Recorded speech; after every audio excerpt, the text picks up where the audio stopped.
애청자 여러분 안녕하세요. 2025년 10월 18일 하트앤서울 복음방송에서 보내드리는 주안의 하나 진행의 강승규입니다.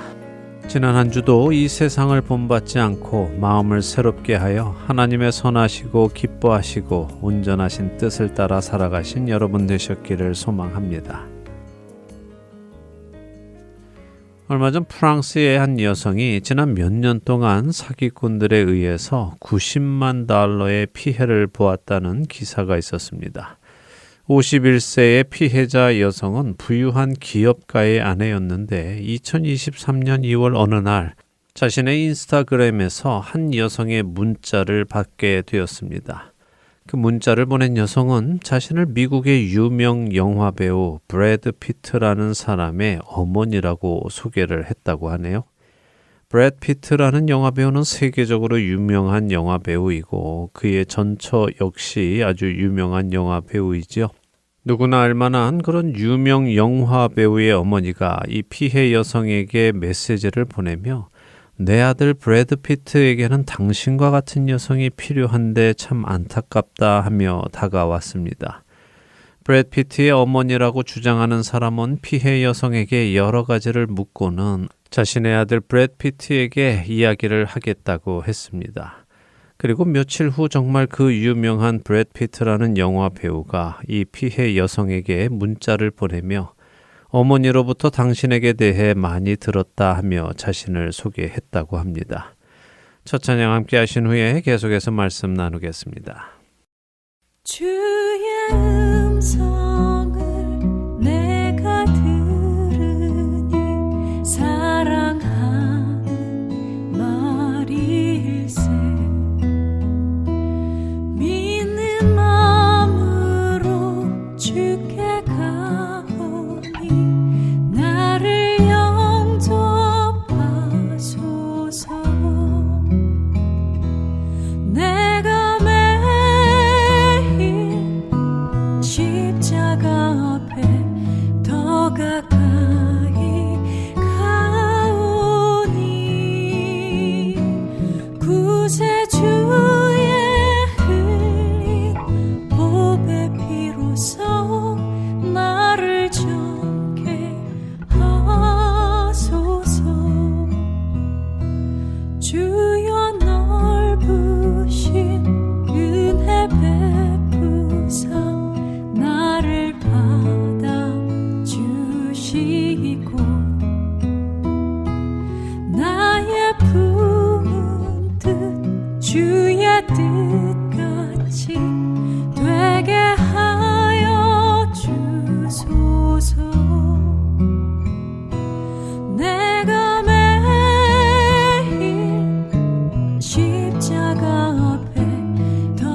피해 여성은 이렇게 문자로 자신에게 접근하는 브래드 피트라는 인물이 의심이 가서 신분을 증명해 달라고 요구했다고 합니다.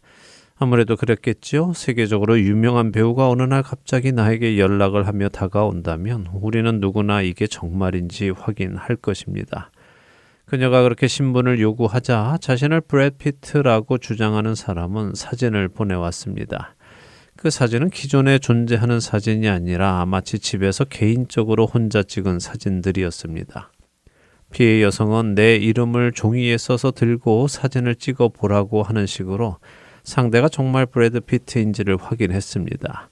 그리고 자신을 브래드 피트라고 소개한 사람은 그녀의 그런 요구대로 사진을 찍어 보내주었고 그녀는 이 사람이 정말 브래드 피트라고 믿기 시작했습니다.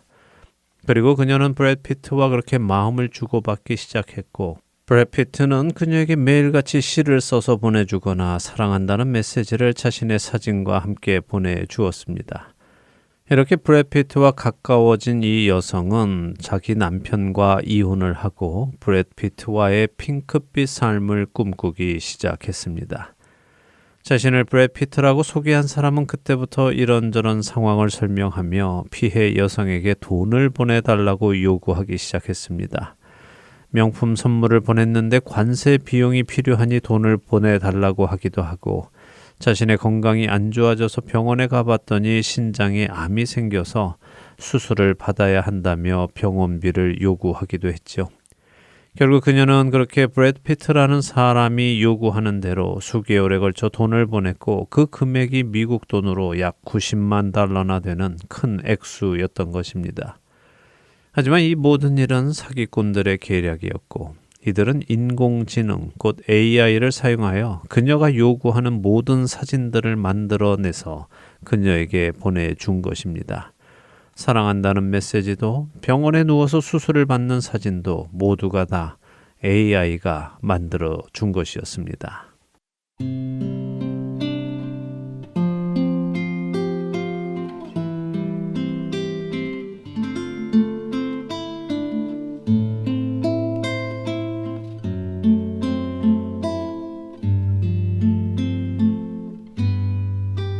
주 예수보다 더 귀한 것은 없네 이 세상 부귀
주밖에는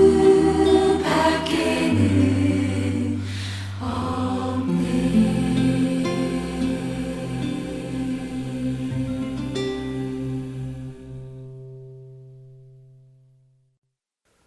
어쩌면 우리는 유명 연예인이라고 사칭한 사기꾼에게 당한 이 여성이 이해가 되지 않을지도 모릅니다. 아니 어떻게 그런 걸 믿어 바보 아니야 하는 생각이 들 수도 있죠. 하지만 그녀의 입장에서는 그 일이 가능해 보였는지도 모르겠습니다. 그녀의 사기 피해액을 보면 알 수 있듯이 그녀가 보통 사람은 아니었기 때문이죠. 그녀의 피해액은 90만 달러, 거의 100만 달러에 육박한 돈입니다. 일반 사람들은 사기를 당하고 싶어도 당할 수 없는 금액이죠. 그녀의 남편은 프랑스에서 유명한 기업가였고 상류층 사람이었기에 그런 유명 배우의 어머니가 접근해오고 또 유명 배우가 접근해오는 것이 그렇게 불가능한 일만은 아닐지도 모릅니다. 그녀에게는 그런 일이 터무니없는 가능성이 없는 일은 아니었던 것 같습니다. 거짓은 이처럼 가능성이 있어 보이게 다가오기 때문입니다. 사실 우리 주변에도 말도 안 되는 전혀 비성경적인 일들에 믿음을 가지고 있는 성도들도 많습니다.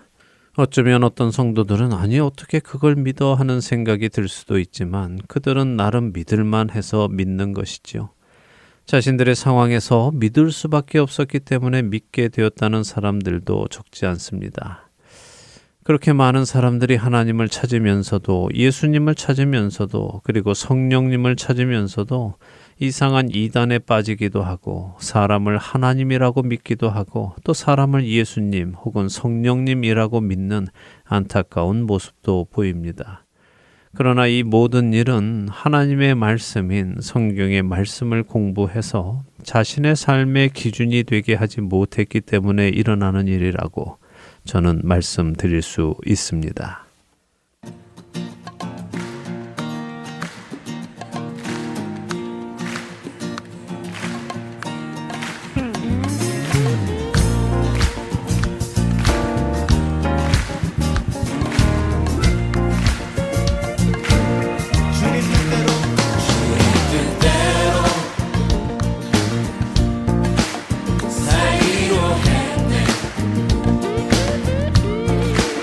주님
여러분과 함께 기도하는 1분 기도 시간으로 이어드립니다. 오늘은 아리조나 피오리아 베델교회 황석진 목사님께서 기도를 인도해 주십니다.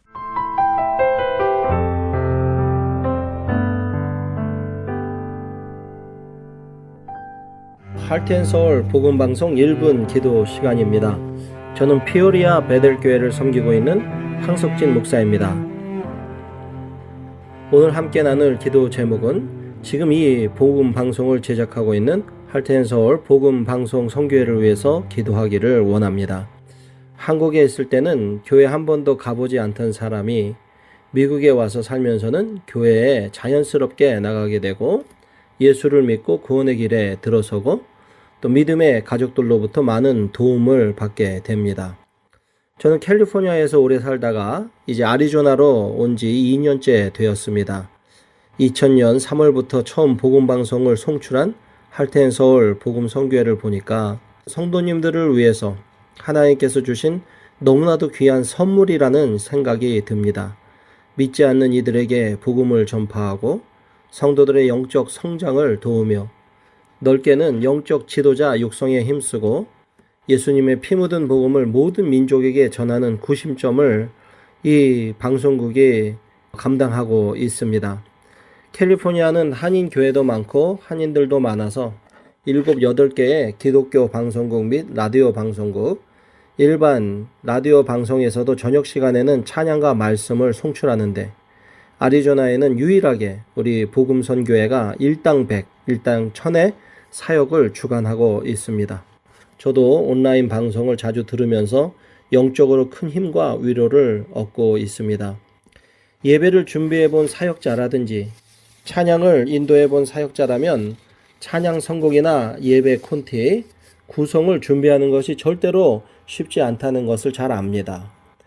방송의 구성과 내용, 영감 있는 찬양과 말씀, 정말 우리에게 복음 방송이 없었으면 어떻게 했을까 하는 생각이 듭니다. 복음 사역을 이루시는 하나님을 찬양하며 감사를 하나님 앞에 올려드립니다.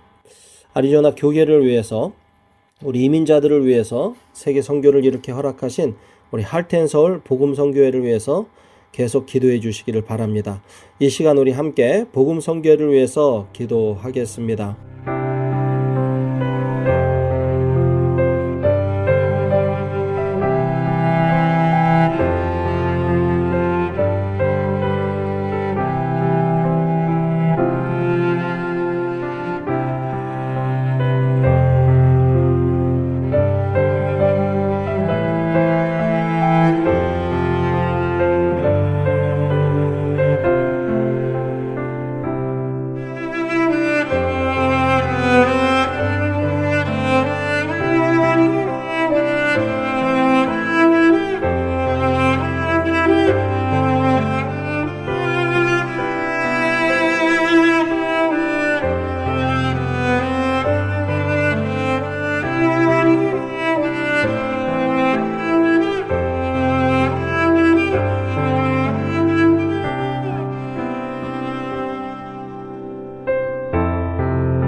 할렐루야. 아버지 하나님, 이 시간 할텐서울 복음방송 선교회를 위해서 간절하게 기도합니다. 정말 어렵고 힘든 상황 가운데서 이렇게 함께 눈물 뿌려 기도하며 여기까지 오게 하신 에베네셀의 하나님을 찬양합니다. 선교회 리더들과 간사님들을 축복합니다. 주 안에서 늘 강건하고 늘 성령 충만하여 이 복음 전파의 사명을 끝까지 아름답게 감당할 수 있도록 주 역사하여 주시옵소서. 복음이 필요한 모든 세계 곳곳에 주의 복음이 전달될 수 있도록 끝까지 귀하게 사용하여 주시옵소서. 미디어를 통해 예수 믿지 않던 사람들이, 혹 한 번도 복음을 듣지 못한 사람들이 하나님을 만나는 놀라운 일들이 일어날 수 있도록 주 역사하여 주옵소서. 미디어가 또 공정하고 정직하고 진실한 보도를 할 수 있도록 도와주시고, 모든 스태프들이 복음을 전하는 사명을 잊지 않고 많은 복음의 열매를 맺을 수 있도록 주여 역사하시고 함께하여 주시옵소서. 우리 삶에 생명 주시고 은혜 주시고 사랑으로 붙들어 주시는 예수 그리스도의 이름으로 간절히 기도드렸사옵나이다. 아멘.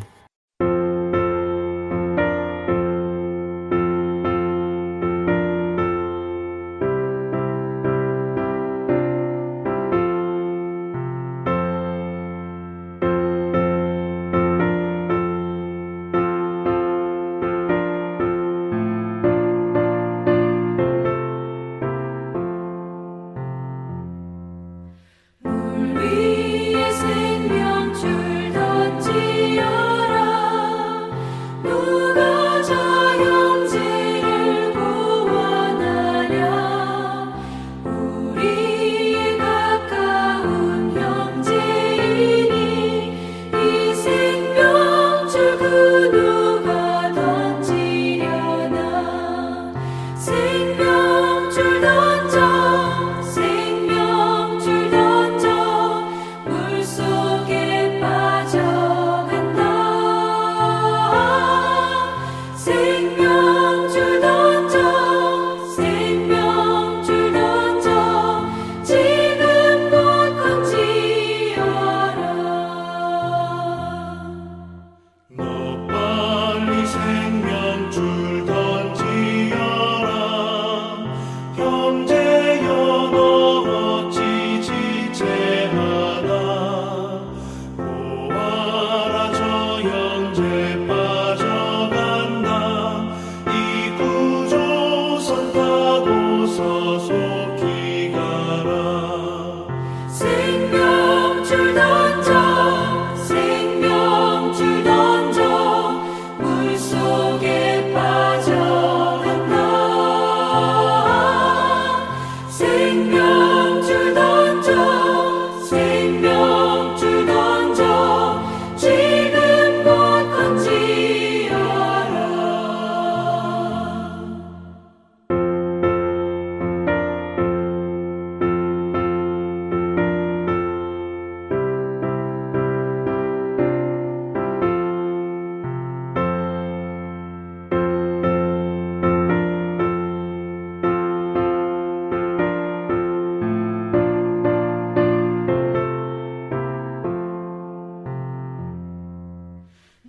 어서 생명줄 던지어라.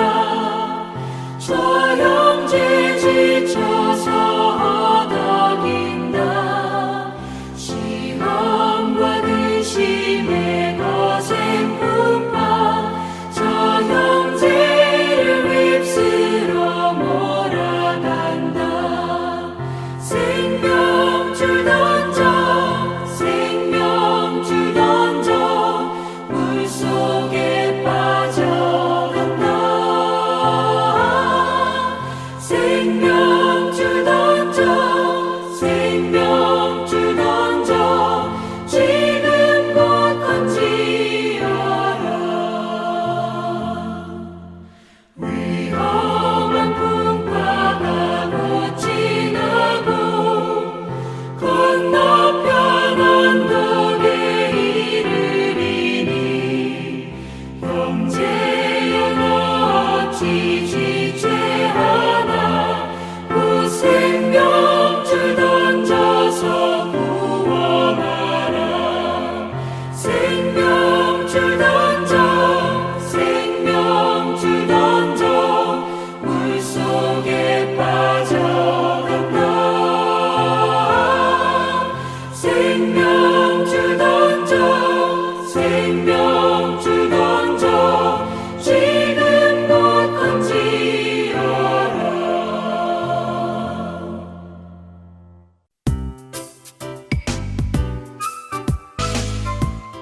안녕하세요. 저는 캘리포니아 몬트레이에 사는 애청자이며 봉사자인 박현정입니다. 하나님께서는 할트앤서울 복음방송을 통하여 저로 말씀을 깨닫고 순종하게 하시고 힘들 때는 격려와 위로의 말씀을 주시며 믿음의 삶을 포기하지 않도록 인도해 나가고 계십니다. 이 귀한 복음 전파 사역은 누군가의 기도와 후원 그리고 봉사로 이루어집니다. 하나님께서는 지금도 귀한 복음 방송 사역에 동참하실 분들을 찾고 계십니다. 기도와 후원 그리고 봉사로 이루어지는 복음 방송의 사역에 동참하고 싶으신 분들은 전화번호 602-866-8999로 연락 주시기 바랍니다.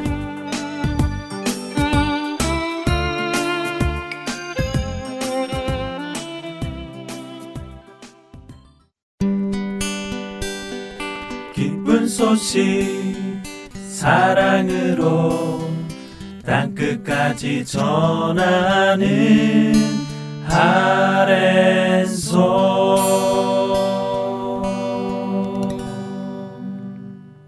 신약 성경의 첫 번째 책 마태복음을 통해 예수님을 만나는 시간입니다. 마태와 만나는 예수님 함께 하시겠습니다.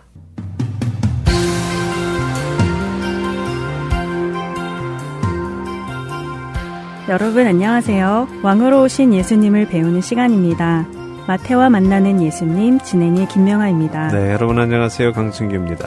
지난 시간 마태복음 1장 2절부터 17절까지 기록된 족보를 살펴보며 아브라함에서 예수님까지 14대를 3번에 걸쳐 언급한 이유가 14라는 숫자는 유대인들이 가장 위대한 왕으로 꼽는 다윗을 의미하는 것이고 3이라는 숫자는 완전함을 의미하는 것으로 예수님이 참되신 왕이시다 하는 것을 마태가 유대인들에게 표현하는 것임을 배웠습니다. 네, 다윗 왕을 이스라엘 사람들이 존경하지만 그 역시 죄성을 가진 인간이었기 때문에 온전한 왕은 될 수 없었지요. 그러나 온전한 또 흠이 없고 죄가 없는 참되신 왕이 오신다 하는 것을 말하는 것을 보았습니다. 네, 그런데 이 족보를 쭉 살펴보면 하나님의 은혜가 없으면 결코 이루어질 수 없는 일이었다는 것을 확인할 수 있었어요. 네.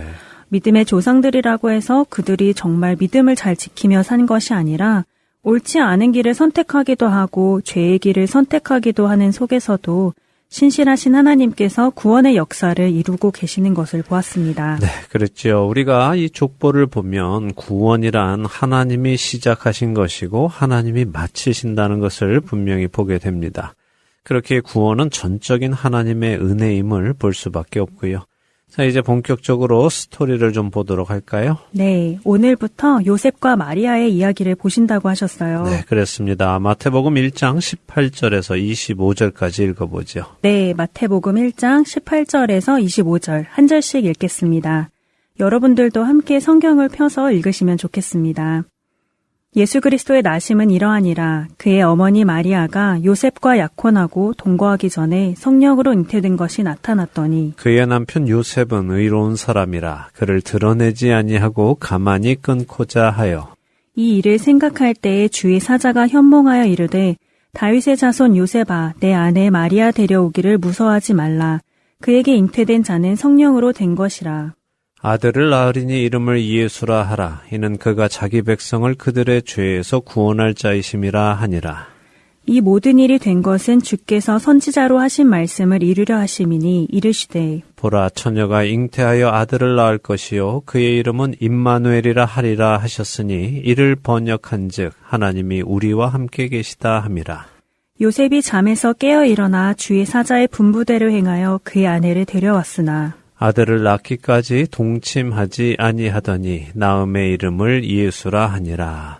자, 마태는 예수님의 탄생에 대해 자세히 설명을 하기 시작합니다. 그런데 마태가 강조하는 것이 무엇입니까? 마리아가 요셉과 약혼하고 동거하기 전에 성령으로 잉태되었다 하는 것을 강조하죠. 네.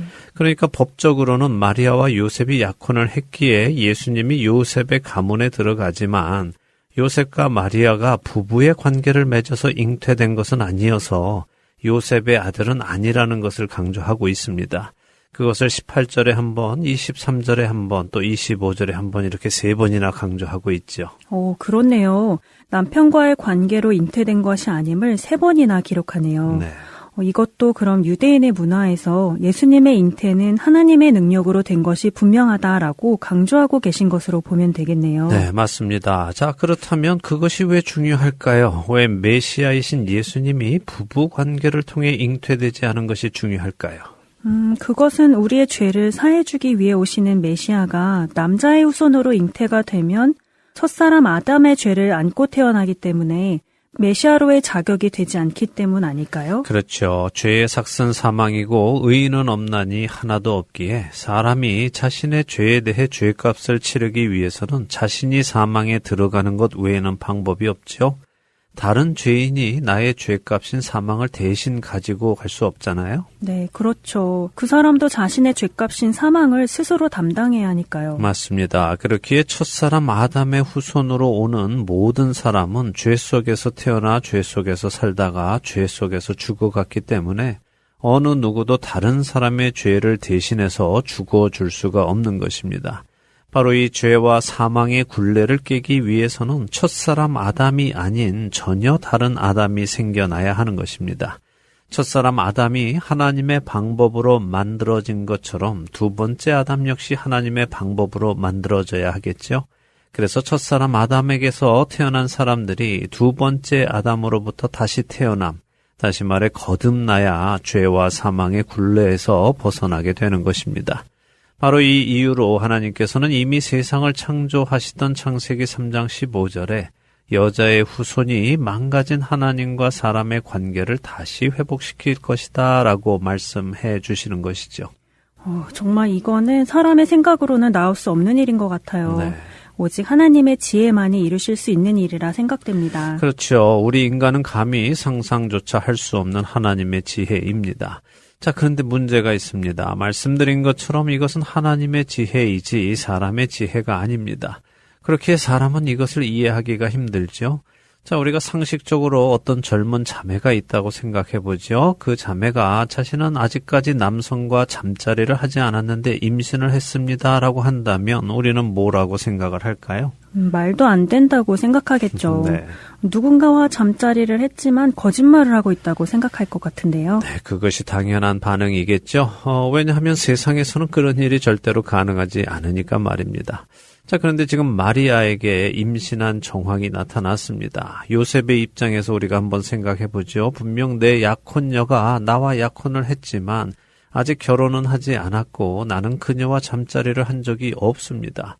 근데 그녀가 입덧을 하기 시작하고 배가 나오기 시작합니다. 요셉은 무슨 일이 있었다고 생각하겠습니까? 당연히 마리아가 신실하지 못한 행동을 했다고 생각했겠죠. 네, 당연하겠죠. 그런데 19절에 보니까 요셉은 의로운 사람이다라고 하십니다.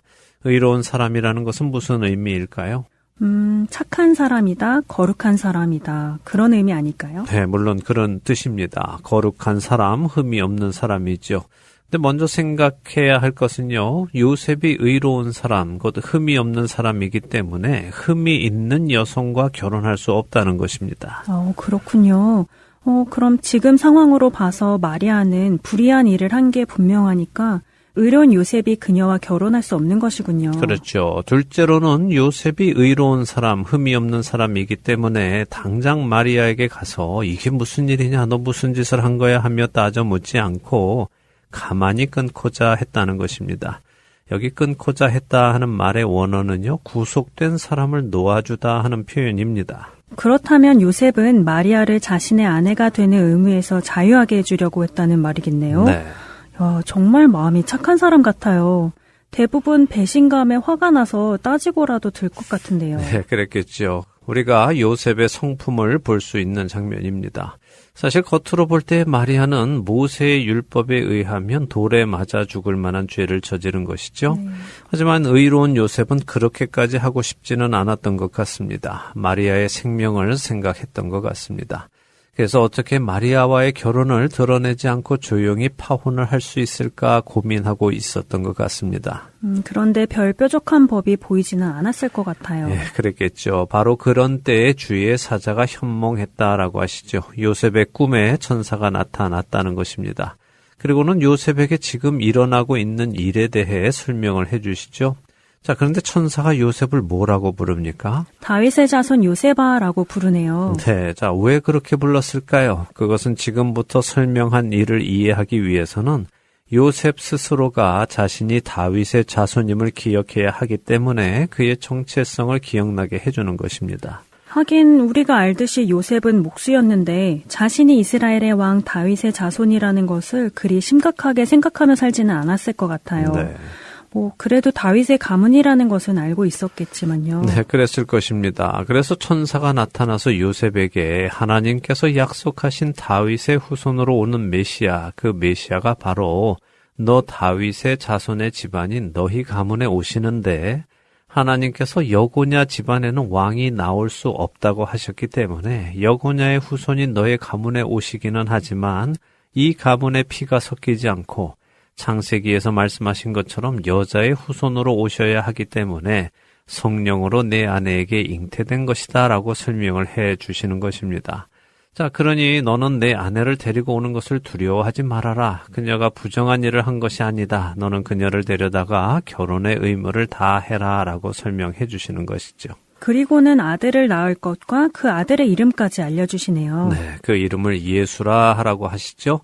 자, 그리고 그렇게 이름 짓는 이유도 설명해 주십니다. 그 이유는 무엇입니까? 그가 자기 백성을 그들의 죄에서 구원할 자이시기 때문이라고 하시네요. 네, 자, 저는 우리가 이 이름의 의미를 명확히 알아야 한다고 생각합니다. 특히 오늘날 같은 시대에는 더더군다나 그렇죠. 왜 그렇죠? 오늘날 복음은 사실 반쪽짜리 복음이다 하는 말을 많이 합니다. 쉽게 말해서 회개 없는 용서와 사랑을 강조하는 경우가 많거든요.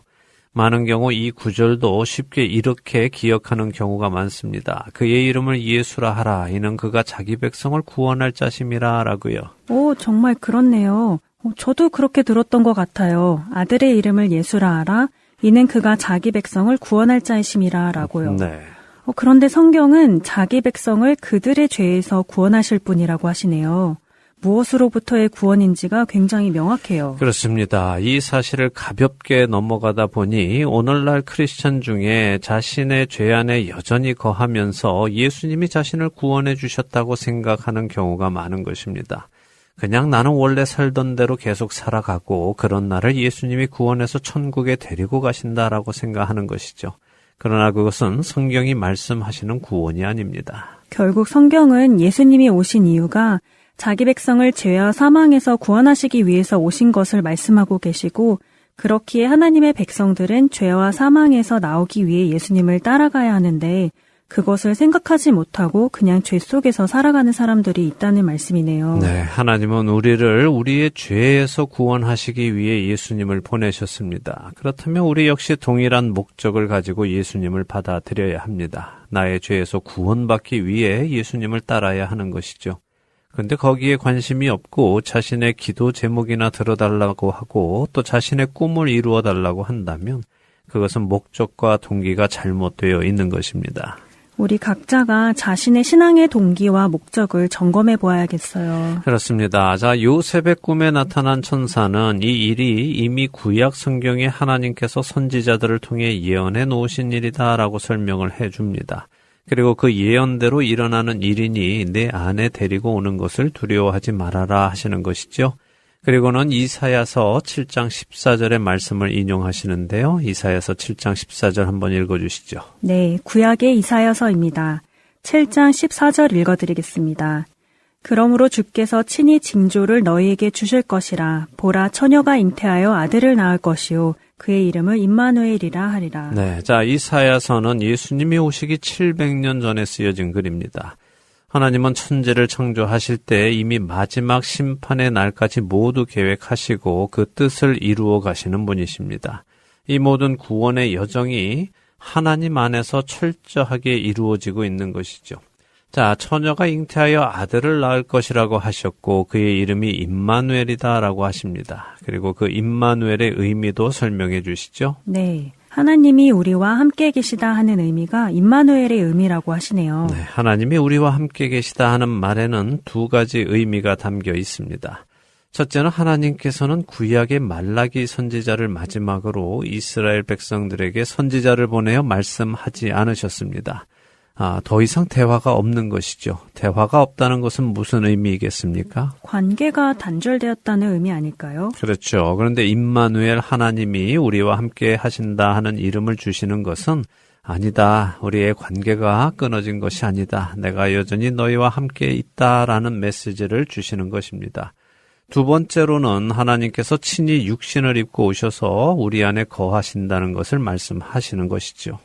요한복음 말씀이 생각납니다. 말씀이 육신이 되어 우리 가운데 거하신다는 말씀이요. 네, 바로 그 말씀이지요. 요한복음 1장 14절의 말씀이죠. 하나님이 육신을 입고 오셔서 우리 안에 거하신다. 그것이 임마누엘이 가지고 있는 또 다른 의미입니다. 사실 이 요한복음의 말씀은 참으로 중요한 말씀입니다. 왜냐하면 예수님이 육신을 입고 오심은 예루살렘 성전과 아주 밀접한 관계가 있기 때문입니다. 그리고 성전은 또 광야에 있던 성막에서부터 시작이 되죠.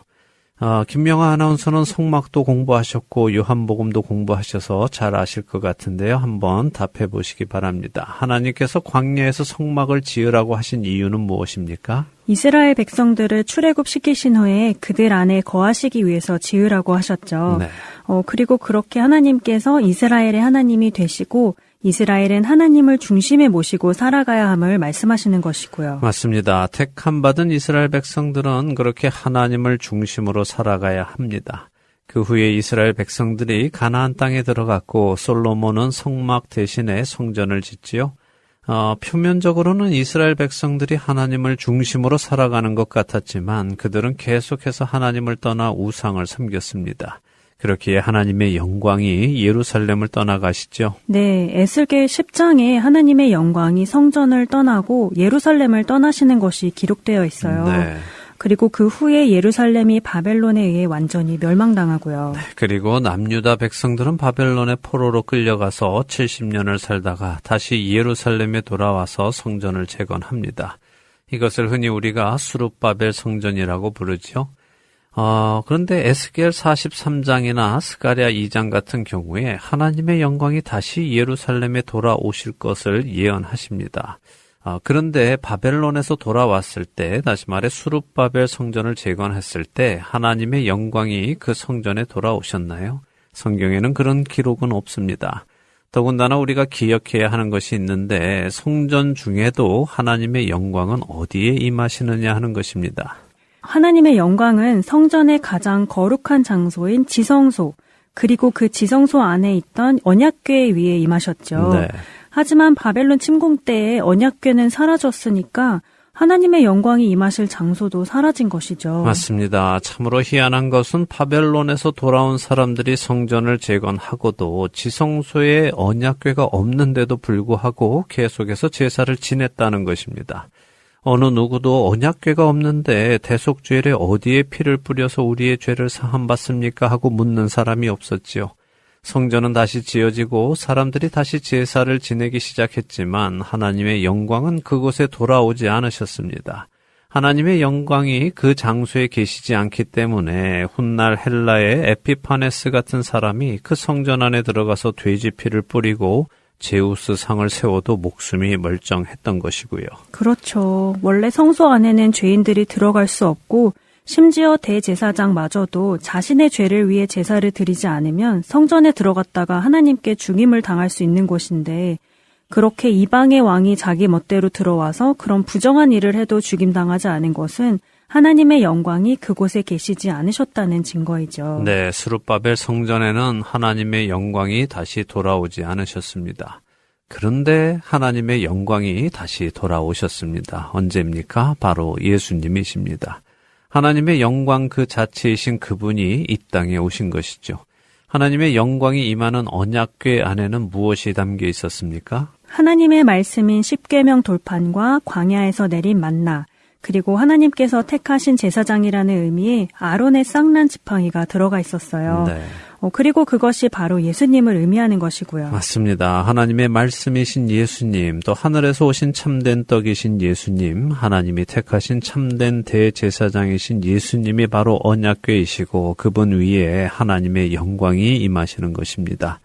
그래서 조금 전에 말씀하셨던 요한복음 1장 14절은 말씀이 육신이 되어 우리 가운데 거하심에 우리가 그의 영광을 보니 아버지의 독생자의 영광이요 은혜와 진리가 충만하더라라고 말씀하시는 것입니다. 하나님이 우리와 함께 계신다 하는 것이 말 그대로 이루어진 것이 바로 예수님이 이 땅에 오신 것임을 분명히 보여주시는 구절인 것 같아요. 네, 그렇습니다. 자, 꿈에서 깬 요셉은 천사의 말대로 아내 마리아를 데리고 와서 성령으로 잉태된 그 아들을 낳을 때까지 동침하지 않았다라고 하십니다.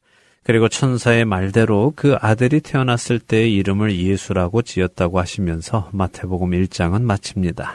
이렇게 설명을 들으면 예수님이 오신 것이 정말 감격적인 장면으로 다가옵니다. 네. 하나님의 영광이 직접 우리에게 나타나셨고 죄인을 위한 구원의 역사가 본격적으로 시작되는 장면이니까요. 네. 하나님께서 창조 이전부터 준비하셨던 그 일이 드디어 눈에 보이도록 시작되는 것이잖아요. 예, 이 구원을 기다리던 자들에게는 너무도 감격적인 순간이지요. 이 감격이 우리 모두에게 있기를 바라면서 마태복음 1장을 마치도록 하겠습니다. 이제 다음 주부터는 2장을 보겠네요. 한 주간도 우리와 함께 계시는 임마누엘, 하나님의 은혜 안에 거하시는 우리 모두 되기 바라며 마태와 만나는 예수님, 오늘 순서 마치도록 하겠습니다. 다음 주에 뵙겠습니다. 안녕히 계세요. 안녕히 계십시오.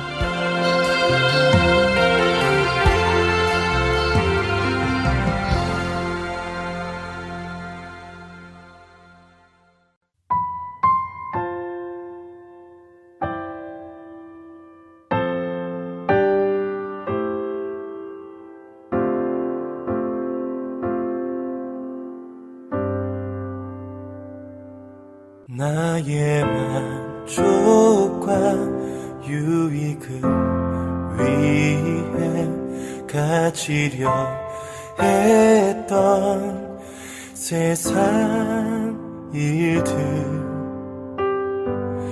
이젠 모두 다 해로 여기고 주님을 위해 다 버리네. 내 안에 가장 귀한 것 주님을 알미라. 모든 것 되시며 의와 기쁨 되신 주 사랑합니다.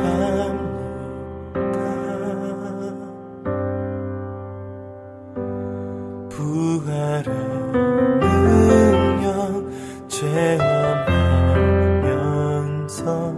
주의 고난에 동참하고 주의 죽으심 본을 받아서 그의 생명에 참여하네. 내 안에 가장 귀한 것 주님을 알미라. 모든 것 되시며 의와 기쁨 되신 주 사랑합니다.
안에 가장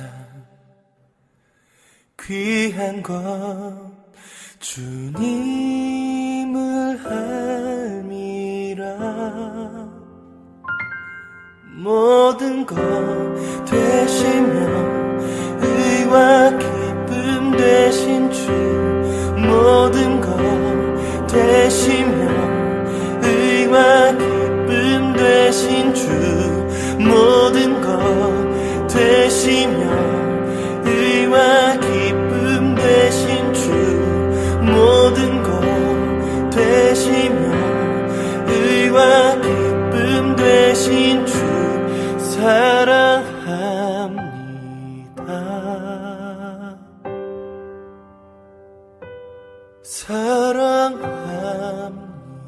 사랑합니다.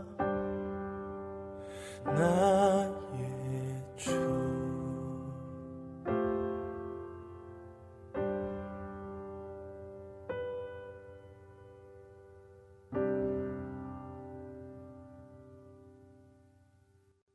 오직 각 사람이 시험을 받는 것은 자기 욕심에 끌려 미혹됨이니 욕심이 잉태한즉 죄를 낳고 죄가 장성한즉 사망을 낳느니라.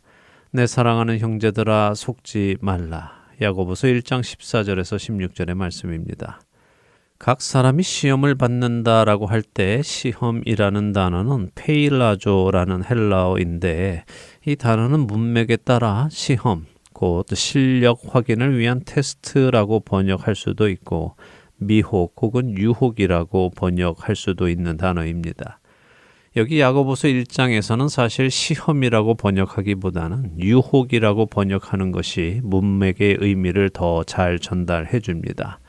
각 사람이 죄를 향한 유혹을 받는 이유는 자기 욕심에 끌려서 되는 것이라는 말씀이죠. 그런데 이 시험이라는 것을 가만히 생각해 보면 믿음의 시험은 정말로 자신의 믿음이 진짜인지 아닌지를 증명해 주는 것임을 알 수 있습니다. 똑같은 시험을 받아도 어떤 사람에게는 그것이 자신의 믿음을 증명하는 기회가 될 수 있고 어떤 사람에게는 자신의 믿음이 진짜가 아니었던 것을 증명하는 기회가 되기 때문이죠. 예를 들어 똑같이 먹는 것을 두고 예수님은 그 시험에서 믿음을 증명해내셨고 아담과 하와는 자신들의 믿음 없음을 증명한 것처럼 말입니다. 그렇기에 나의 믿음이 주님을 향한 순수한 믿음인가 아닌가는 내가 시험을 받을 때에 나의 선택의 기준이 무엇인가를 보면 알 수 있습니다. 첫사람 아담과 하와는 하나님의 말씀과 자신의 눈에 좋아 보이는 것을 두고 선택해야 했습니다. 그리고 우리가 알듯이 아담과 하와는 하나님의 말씀 대신 자신의 눈에 보암직도 하고 먹음직도 하고 탐스러운 것을 선택했죠. 오늘 우리의 삶 역시 마찬가지입니다. 우리에게는 날마다 선택의 기회가 주어집니다. 그것을 우리는 믿음의 시험이라고 부를 수 있을 것입니다. 그 믿음의 시험에서 우리는 하나님의 말씀을 따라 선택할 수도 있고 내 눈에 보암직도 하고 먹음직도 하고 탐스러운 것을 선택할 수도 있습니다. 많은 사람들이 거짓에 미혹되는 이유는 그들이 보암직도 하고 먹음직도 하고 탐스러운 것을 선택하기 때문입니다. 자신들의 영혼을 잘 점검하며 샅샅이 찾아본다면 그 안에는 분명 자신의 욕심이 어딘가에 숨어 있다는 것을 우리는 볼 수 있게 됩니다. 사기꾼들에게 속아 전 재산을 잃어버린 그 여성은 분명 피해자이기는 하지만 그녀가 그런 사기에 속게 된 것은 그녀 마음 안에 어떤 욕심이 있었기 때문이지요. 그녀는 이미 남편이 있는 사람이었고 결혼 중이었습니다. 그럼에도 불구하고 그녀는 세계적인 유명 배우의 메시지를 받고 그와 사랑의 관계를 시작한 것입니다. 하지만 그 유명 배우는 존재하지 않는 허울 뿐이었지요. 사랑하는 할텐 서울 복음 방송 애청자 여러분, 여러분의 믿음은 어떠십니까? 우리가 예수 그리스도를 믿는 이유는 무엇입니까? 무엇을 위해, 무엇을 얻기 위해 우리는 이 세상에서 부름받아 나와 예수님을 따라가기로 결정한 것입니까? 여러분 스스로 한번 생각해 보시고 점검해 보시기 바랍니다. 늘 드리는 말씀이지만 우리의 목적은 예수님을 얻는 것에 있어야 합니다. 예수님의 소유가 되는 것, 내가 예수님 안으로 들어가 그분과 하나가 되는 것, 그것이 우리의 목표가 되어야 합니다. 만일 그것이 우리의 목표가 된다면 우리는 우는 사자와 같이 삼킬 자를 찾아다니는 마귀의 먹잇감이 되지 않을 것입니다. 우리는 다른 욕심에 흔들리지 않기 때문이죠. 그러나 무엇이든지 내게 유익하던 것을 내가 그리스도를 위하여 다 해로 여길 뿐더러 또한 모든 것을 해로 여김은 내 주 그리스도 예수를 아는 지식이 가장 고상하기 때문이라. 내가 그를 위하여 모든 것을 잃어버리고 배설물로 여김은 그리스도를 얻고 그 안에서 발견되려 함이니 내가 가진 의는 율법에서 난 것이 아니요 오직 그리스도를 믿음으로 말미암은 것이니 곧 믿음으로 하나님께로부터 난 의라. 내가 그리스도와 그 부활의 권능과 그 고난에 참여함을 알고자 하여 그의 죽으심을 본받아 어떻게 해서든지 죽은 자 가운데서 부활에 이르려 하노니 내가 이미 얻었다 함도 아니요 온전히 이루었다 함도 아니라 오직 내가 그리스도 예수께 잡힌 바 된 그것을 잡으려고 달려가노라. 형제들아 나는 아직 내가 잡은 줄로 여기지 아니하고 오직 한 일, 즉 뒤에 있는 것은 잊어버리고 앞에 있는 것을 잡으려고 표대를 향하여 그리스도 예수 안에서 하나님이 위에서 부르신 부름의 상을 위하여 달려가노라. 빌립보서 3장 7절에서 14절의 말씀입니다. 사도 바울이 잡으려 달려갔던 그것, 우리 역시 달려가서 잡아야 할 것입니다. 나는 무엇을 잡으려 달려가고 있는지 점검하고 오직 주님을 잡으려 앞으로 달려가시는 저와 애청자 여러분이 되시기를 소망하며 오늘 주안의 하나 여기에서 마치도록 하겠습니다. 함께해 주신 여러분들께 감사드리고요. 저는 다음 주 이 시간 다시 찾아뵙겠습니다. 지금까지 구성과 진행의 강순기였습니다. 애청자 여러분 안녕히 계십시오. 주를 위해 살아가는 것 쉽지만은 않아요. 나의 욕심 부와 명예 내려놓아야 하죠.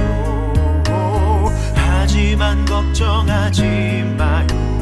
나를 드리는 순간 아버지의 크신 손이 강하게 붙드시죠.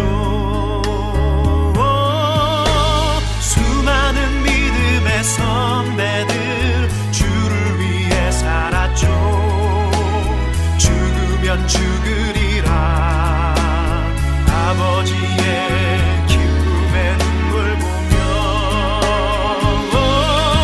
내가 선한 싸움을 싸우고 나의 달려갈 길을 모두 마치고 아버지 향한 믿음을 지켰으니 이제 나를 위하여 면류관 주실 나의 아버지 내게만 아닌 주를 사모한 모든 자에게니라.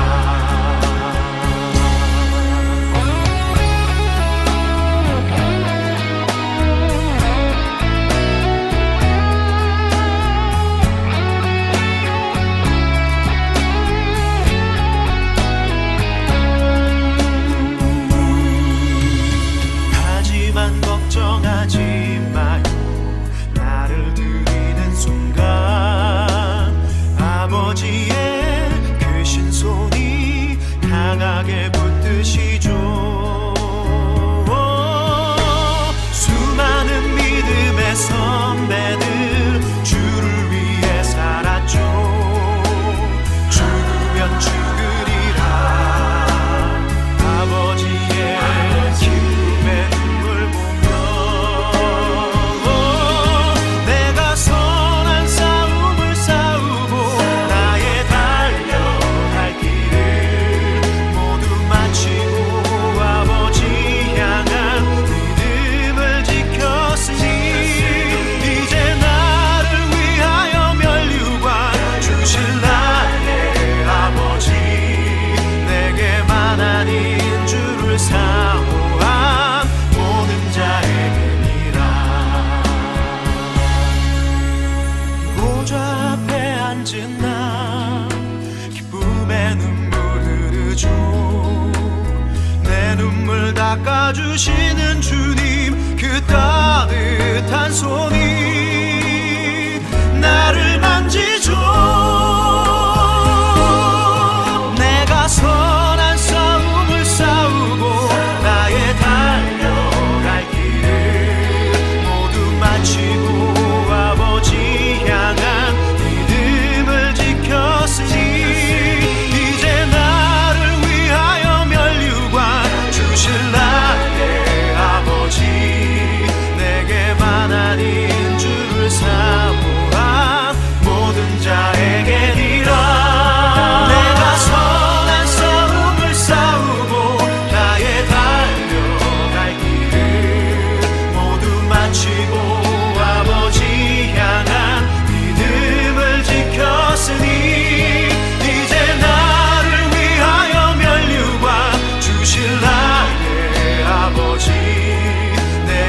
주를 사랑합니다.